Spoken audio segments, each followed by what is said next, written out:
With Russia's military continuing to advance and gain ground in Ukraine, Western countries have been considering every option available to support Ukraine and their defense. ATGMs and manpads have certainly helped, but they have not stopped Russia. With direct military intervention off the table due to the risks of starting a larger and possibly nuclear war, other, slightly less drastic measures have been discussed. Poland talking about giving Ukraine fighter jets, for example. But more popular has been the idea of establishing a no-fly zone. The idea is somewhat more attractive as it's not fully committing to fighting Russia head-on, just their air forces. The US and allies have done it before, in Iraq, Kosovo, and Libya. So, could it be done in Ukraine as well? First, help protect yourself online with our sponsor, NordVPN.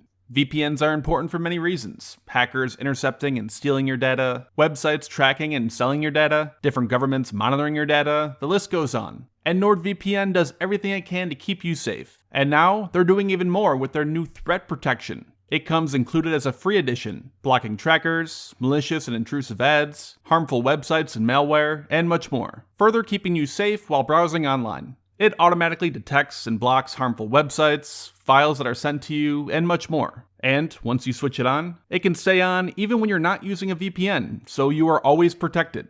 NordVPN has won multiple awards for their products, and they're always highly recommended by tech experts. And now, with their new threat protection, they're giving their users a whole new suit of armor to keep them safe. Plus, with my link, a 2-year plan gets you a 72% discount, along with an additional month for free.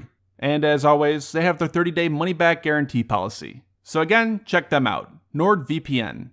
For simplicity's sake, we'll consider just the US attempting to establish this no-fly zone. First, some basics. A no-fly zone, also called an air exclusion zone, is an airspace above a nation or part of a nation where all flights are restricted by airborne patrols. The point is, typically, to try to free up and protect units on the ground from any aircraft above. To do that, you have to be able to intercept and, if necessary, shoot down enemy aircraft. There's 2 ways to do this, with surface-to-air missile systems, like Patriot, and with fighter aircraft patrolling the skies. SAM systems are unlikely in this case. The Patriot PAC-2 missiles have a range of roughly 150 kilometers, and against more agile Russian strike and fighter aircraft, its effective range is much shorter. Moving Patriots into Ukraine and setting them up is likely too difficult and way too risky. The US did recently deploy 2 batteries to Poland near Ukraine's border, but again, it doesn't cover much except an area of western Ukraine where there is currently no fighting. Besides Patriot, there's no other systems with long enough range to cover Ukraine, so the only real option is fighter aircraft overhead.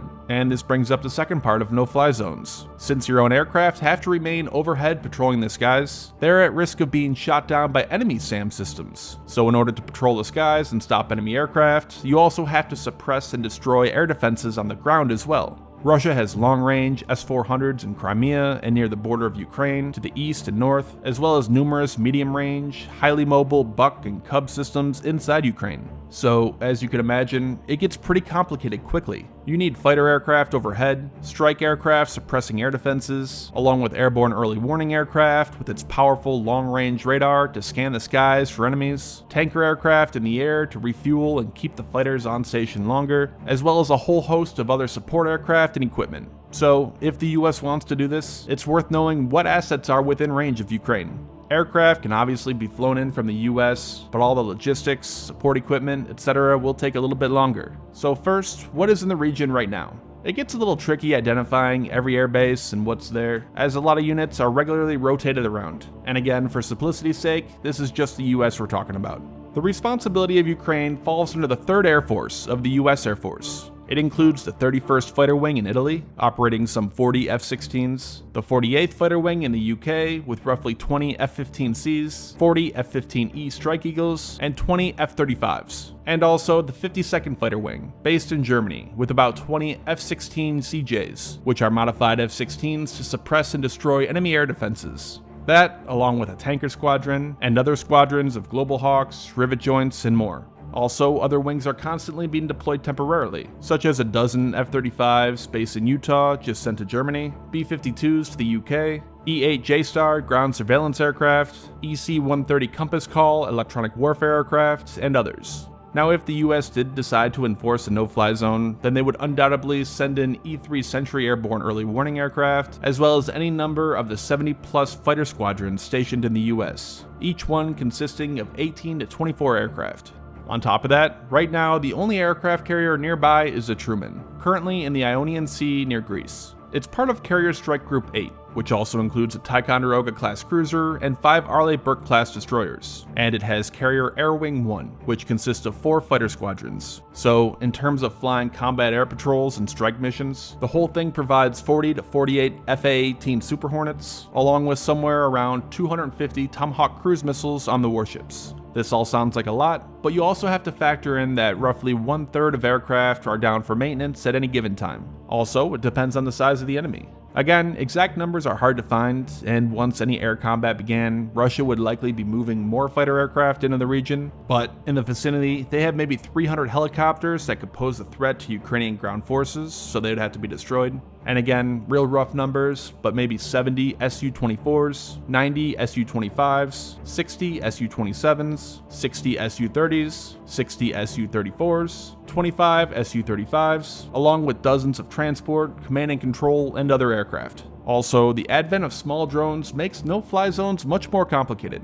as you're potentially sending in a $100 million aircraft to shoot down a $100 drone. On top of all that, at least 6 S-400 battalions and over a dozen Buck and Cub batteries. Adding to that could be dozens of more short-range Panzer, Tor, Osa, Strela, etc. that could threaten US aircraft enforcing any no-fly zone at lower altitudes. As for actual fighting, suppressing enemy air defense systems, especially the longer-range S-400s, would need to be first. Things like Tomahawk cruise missiles, or JASSMs from bombers, or a variety of other weapons from strike fighters would be required, along with heavy radar jamming. Once you finally achieve that, US fighters could then enter the skies and intercept Russian aircraft, and also locate and destroy the shorter range, but more mobile air defenses like Buck. Then they'd likely begin engaging Russian aircraft in the air, if Russia does decide to challenge them. The results of US and Russian aircraft in aerial combat and dogfighting has always been debated. Russian fighters tend to be somewhat more maneuverable, and therefore would be expected to perform better in a dogfight. However, US fighters are built to not have to get into dogfights, and instead have focused on more integrating systems and sensors, working in tandem with other assets and fighters to destroy an enemy from the outset. And while having a more capable aircraft helps win in aerial fights, a lot of it comes down to the pilot's skill. Russian pilots are believed to get roughly 100 hours of flying in a year, compared to double that in the US. So it's hard to predict with any certainty, but the US would likely have a big edge. The US could easily commit over 100 stealth fighters, whereas Russia itself only has a few Su-57s. But it doesn't mean that it won't be costly for the US and they'll lose several aircrafts themselves. Another issue in forcing a no-fly zone would be whether to simply wait for enemy aircraft to take off and enter the skies, which would risk engagement, or destroying them on the ground first when they're most vulnerable. And this is where it gets tricky. The US launching airstrikes on Russian air bases to stop them from entering Ukraine can quickly escalate into a much wider and possibly nuclear war. The same is true with Russia striking US bases or ships that are helping enforce that no-fly zone. It's incredibly risky. Even just US and Russian pilots shooting at each other in the skies has an incredibly high risk of escalating into World War III. So you really have to do a careful cost-benefit analysis. At worst, it could start World War III and large-scale nuclear war where everybody loses. At best, you shut down Russia's air capabilities. But even that best-case scenario does not guarantee Ukraine will win the war.